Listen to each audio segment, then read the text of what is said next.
Assalamualaikum sahabat ruang belajar, apa kabar semuanya? Semoga sehat selalu. Ketemu lagi dengan saya Eko Prastyo, selamat datang di Ruang Belajar. Buat kamu yang merasa sangat sulit mengendalikan pengeluaranmu, buat kamu yang merasa berapapun uang yang saya punya selalu habis, buat kamu yang merasa saya ini kok boros banget ya sehingga nggak bisa nabung, mungkin video ini akan membantu kamu.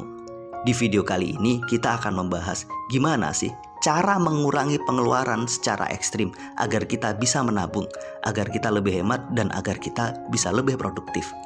Yuk simak terus video ini sampai selesai ya. Pertama, kamu harus mengurangi kebiasaanmu makan di luar. Coba deh kamu teliti selama ini, gimana kebiasaanmu makan di luar. Berapa banyak uang yang sudah kamu habiskan untuk sekedar nongkrong, beli makan, atau sekedar minum bareng teman-temanmu. Ya, kebiasaan makan di luar rumah ini adalah kebiasaan yang punya potensi besar selalu menghabiskan uang kita.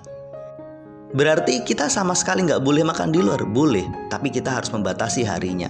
Mungkin seminggu sekali atau 2 minggu sekali, silahkan kamu yang menetapkan. Kalau ada yang setiap hari ketika sarapan makan di luar, ketika makan siang pun makan di kantin di kantor, atau ketika malam pun kita makan di warung sebelah di dekat tempat kita bekerja, itu patut diduga di sanalah sebagian besar uang kita habis.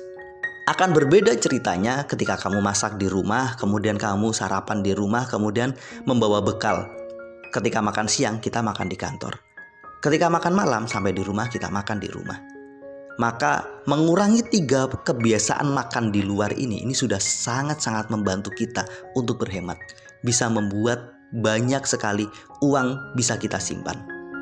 Salah satu kebiasaan lain yang juga cukup berbahaya dari sisi finansial adalah terlalu sering raktir teman-teman kita. Ya, have fun bareng teman-teman itu oke, nggak masalah. Tapi ketika kita terlalu sering setiap ketemu teman, kemudian kita nraktir. Terus kemudian nongkrong di mana kita nraktir. 3 kali kita nongkrong bareng teman-teman dan 3 kali kita nraktir mereka. Itu cukup lumayan menguras kantong. Saya punya seorang teman, dia memang kebiasaannya seperti itu. Setiap ketemu siapapun dia pasti akan traktir. Selalu seperti itu. Sampai pada akhirnya dia sadar, saya terlalu boros. Akhirnya dia nggak nyiapin uang untuk tabungan keluarganya. Dia nggak nyiapin uang untuk dana pendidikan anaknya. Di titik itulah dia mulai sadar. Berbuat baik pada banyak orang itu keren. Tapi berbuat baik pada diri sendiri itu juga jauh lebih keren. Kita dalam prinsip mengelola uang harus pakai caranya tim SAR. Orang-orang yang membantu menyelamatkan orang lain di bencana yang dilakukan oleh tim SAR itu punya satu prinsip. Selamatkan diri sendiri dulu sebelum menyelamatkan orang lain.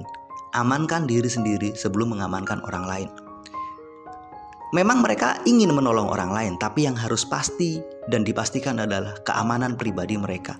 Sama dalam konsep finansial.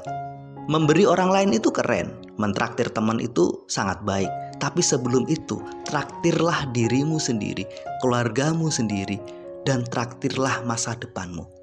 Apa maksudnya? Anak-anak kita butuh sekolah, pastikan uang tabungan untuk mereka ada. Kita butuh pensiun, pastikan uang pensiun itu sudah kita anggarkan. Kalau kita sudah menganggarkan uang untuk dana pendidikan anak, untuk pensiun kita, untuk asuransi kesehatan kita, boleh deh kamu traktir teman-temanmu. Kalau kamu sudah mentraktir dirimu sendiri dalam bentuk investasi untuk masa depanmu, barulah kamu boleh mentraktir orang lain. Bukan berarti kita harus pelit, enggak. Kita memberi itu iya wajib, tapi memberi diri sendiri dan keluargamu itu jauh lebih penting. Amankan itu dulu. Kalau sudah, baru kita orang lain. Jadi ingat-ingat, seberapa sering kamu mentraktir teman-temanmu. Maka patut diduga jika itu terlalu sering, itu harus kita perbaiki untuk menyehatkan kondisi finansial kita. Sumber lain yang menyebabkan uang kita keluar tanpa terkendali adalah hobi. Banyak orang dengan hobinya itu rela mengeluarkan uang puluhan juta bahkan ratusan juta. Pertanyaannya, apakah itu worth it? Apakah itu layak? Pada akhirnya kembali pada diri kita. Jika hari ini kamu mengeluarkan uang untuk hobimu 10 juta, pastikan kamu mengeluarkan uang untuk investasimu minimal 20 juta. Bikin perbandingan 1:2. 1 untuk hobimu, 2 untuk investasimu.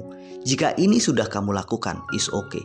Berapapun uang yang kamu keluarkan untuk hobimu, selama kamu keluarkan 2 kali lipat untuk investasi dan keluargamu, itu nggak ada masalah. Yang masalah adalah kamu mengeluarkan uang untuk hobimu tanpa pernah mengeluarkan uang untuk pendidikan anakmu, untuk kesehatanmu, untuk tabunganmu di masa depan. Ini adalah kekonyolan. Jika itu yang terjadi, hati-hati. Jangan-jangan ini bukan hobi yang layak untuk kita geluti. Jangan-jangan ini yang membuat selama ini uang saya habis.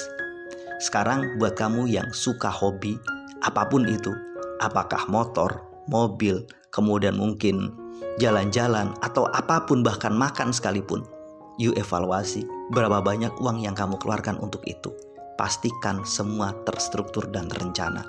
Nggak masalah punya hobi selama kita mampu mengendalikannya. Jika tidak, hati-hatilah, siap-siaplah. Itu yang akan menghancurkan kita. Saya punya teman baik yang hobinya mancing. Dia rela mengeluarkan uang berapapun untuk hobi itu.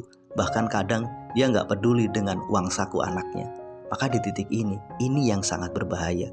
Saya berharap sahabat semua mampu dan mau mengevaluasi diri agar tidak melakukan itu semua. Sumber lain yang patut kita duga sebagai sumber utama yang menghabiskan uang kita, yang membuat kita terlalu boros, yang membuat kita sulit nabung adalah gadget, mobil, motor. Banyak orang setelah keluar satu motor baru, dia pun tertarik untuk membelinya. Dengan cara apa? Menjual motor lamanya, kemudian membeli motor baru itu secara kredit. Atau ada orang yang sudah beli mobil, setelah 5-10 tahun ia merasa bosan, ia pun ganti mobil baru dengan mekanisme yang sama, yakni menjual mobil lama kemudian dijadikan sebagai DP, kemudian dia membelinya secara kredit. Akhirnya apa? Dia terus-menerus terjebak dengan hutang. Di titik ini uangnya habis hanya untuk membeli motor atau mobil. Belum lagi dengan gadget. Berapa banyak orang ketika muncul gadget baru dia tertarik untuk membelinya. Dengan cara apa? Menjual gadget lamanya. Itu terus berulang. Mudah-mudahan kamu nggak melakukan itu. Kalaupun ternyata itu yang kamu lakukan, yuk diubah, hati-hati. Jangan terjebak dengan gadget, jangan terjebak dengan motor dan mobil. Karena semuanya nggak ada habisnya. Setiap hari selalu muncul gadget baru. Setiap tahun selalu muncul mobil dengan model, dengan varian baru. Kalau kita terus mengikutinya, maka nggak ada habisnya. Itulah kira-kira beberapa pengeluaran yang patut kita cermati. Kalau kita mampu mengubah itu semua, maka bisa dipastikan kondisi finansial kita akan lebih baik, sehingga kita bisa lebih hemat, kita punya tabungan yang lebih, dan pada akhirnya bisa investasi. Mudah-mudahan video ini bermanfaat. Sampai ketemu pada video kami berikutnya. Terima kasih telah menonton. Assalamualaikum warahmatullahi wabarakatuh.